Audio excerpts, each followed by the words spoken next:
በምልክት ቋንቋ ክርክር በድሮ ጊዜ በአንድ የአውሮፓ ከተማ ውስጥ ይኖሩ የነበሩ ይሁዶች ወይም ጂዎች በጣም ይፈሩትና ይጠሉት የነበር አንድ ጳጳስ ነበረ። ጳጳሱ የጂዎቹ ራባይ አስጠርቶ ከመካከላቸው አንድ ሰው መርጠ ሰጠኝና ከኔ ጋር በምልክት ቋንቋ እንከራከራለን። የአንተ ሰው ከተሸነፈ ወይም ለክርክሩ አንድም ሰው ሳይቀርብ ከቀረ ሁላችሁም ትገደላላችሁ አላቸው ወይም አለው። ራባዮም ሁሉንም ጂው ሰብስቦ ስለትእዛዙ ነገራቸው። ከዚያም ፍቃደኛ የሆነ ጳጳስ ጋር በምልክት ቋንቋ ለክርክር የሚቀርብ ካለ ጠየቀ። አንድም ፍቃደኛ የሚሆን ሰው ጠፋ። ሁሉም በክርክሩ ቢሸነፉ የከተማው ጂው በሙሉ እንደሚገደል ስላወቀ ይህንን ኃላፊነት ለመቀበል ፈራ። ከመካከላቸውም በጣም የተማሩና ብዙ ያውቃሉ የተባሉ ጂዎች በሙሉ ተጠየቁ። ሁሉም ፍቃደኛ ሳይሆኑ ቀሩ። ተከራካሪ አለመቅረብም ስለሚያስገድል ሁሉም ሰው ጭንቀት ውስጥ ገባ። ራባዩም የከተማውን ጂዎች ሰብስቦ ስለ ጳጳሱ ጥያቄ ባወያየበት አንድ ከቦታ ወደ ቦታ ዶሮና እንቁላል በትከሻው ተሸክሞ እያዞረ ይሸጥ የነበረ ጂው በስብሰባው ላይ አልተገኘም ነበር። ይህ ሰው ለሁለት ሳምንታት ከቆየበት ሰንብቶ ሲመለስ ሚስቱና ልጆቹ እያለቀሱ ሲጸልዩ ያገኟቸው። ምን ተፈጠረ ሲል ጠየቀ። ሚስቱ ጳጳሱ ስላቀረበው ጥያቄ ከነገረችው በኋላ ከመካከላቸው ደፍሮ ከሱ ጋር የሚከራከር ሰው ስለጠፋ ሁላችንም አለቃችን ነው አለችው።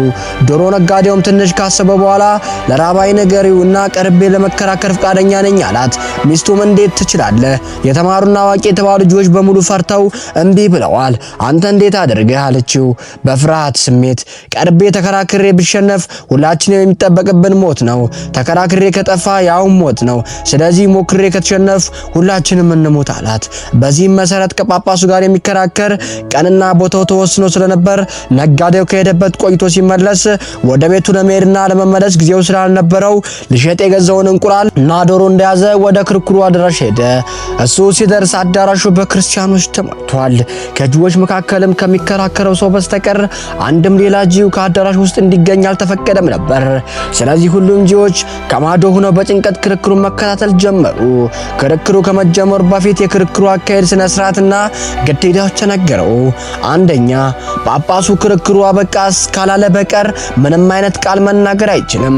ሁለተኛ፣ ክርክሩ የሚያበቃበት የሚወሰነው ጳጳሱ ይሆናል። ሶስተኛውን ክርክሩ የሚጀምረው ጳጳሱ ነው ተባለ። ጳጳሱ ክርክሩን ሲጀምር አንድ ጣቱን ወደ ላይ አወጣ። ቀጥሎም ጂው ነጋዴ ሁለት ጣቶችን ወደ ላይ አወጣና አሳየ። ጳጳሱን ሲያይ በማድነቅ ራሱን ነቀነቀ። ወዲያውኑም ትንሽ ቆየት ብሎ ጳጳሱ ከኪሱ ቼዝ አውጥቶ አሳየው። ጂውም ከኪሱ እንቁላል አውጥቶ አሳየው። በዚህ ጊዜ ጳጳሱ ከበፊቱ የበለጠ መደሰቱ ያስታውቅበት ነበር። ሶስተኛ ላይ ጳጳሱ ከኪሱ ጥሬ አውጥቶ በክፍል ውስጥ በተነው። ይህም ያየው ጂው ከዚያችው ዶሮች አንደኛውን ፈቶ ጥሬውን በሙሉ አስለቀመው።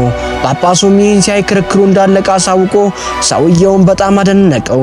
እጅግ በጣም በመደሰቱም ምን ያህል አዋቂ ሰው ነህ በማለት ካመሰገነው በኋላ አንድ ኮት በሽልማት ሰጥቶ አሰናበተው።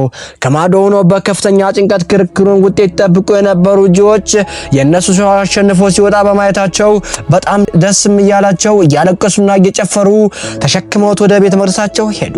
ከዚያም ስለ ክርክሩ ጠይቁት እንዲህ ሲል መለሰ። መጀመሪያ አንድ ጣቱን ወደ ላይ አነሳ።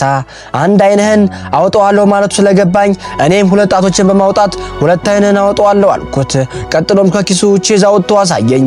የምትበለው የለህ ደሃ ነህ በማለቱ ስለገባኝ እኔም የሚበላው እንዳለኝና ለማሳየት ከኪሴ እንቁላል አውጥቼ አሳየሁት። በመጨረሻ ወለሉ ላይ ጥሬ በተነ። ሁሉም ነገር እንደሞለውና እንደተረፈው ለማሳየት ነበር። እኔ ግን እህሉ ለምን የሚባክን ብዬ ዶሮዬን ፈትቼ አስለቀምኩት በማለት ነገራቸው። ውድድሩ በተካሄደበት አዳራሽ የጂዎች ተከራካሪ ከወጣ በኋላ እዚያው ተሰብስበው የነበሩ በሙሉ ጳጳስ ምን ማለት እንደፈለገና ጂው ስለመለሰው እንዲያወራላቸው ጠየቁት። ጳጳሱም ሲመልስ መጀመሪያ አንድ ጣቴን አሳየሁት። አንድ የሰማይ ንጉስ ብቻ እንዳለ ለማሳየት ነበር። እሱ ግን ሁለት ጣቱን አሳየኝ። መናገር የፈለገውም ሁለት ንጉስ መኖራቸውን ነው፣ አንድ የመሬት አንድ የሰማይ ንጉስ። ቀጥዬም ቺስ አሳየሁት። የፈለኩት የወተት ነጭ ከነጭ ላይ ወይም ከጥቁር ላም እንደመጣ ለመጠየቅ ነበር። እሱም እንቁላል አውጥቶ ከነጭ ዶሮ ወይስ ከቆይ ዶሮ የተገኘው በማለት መልሶ ሞገተኝ።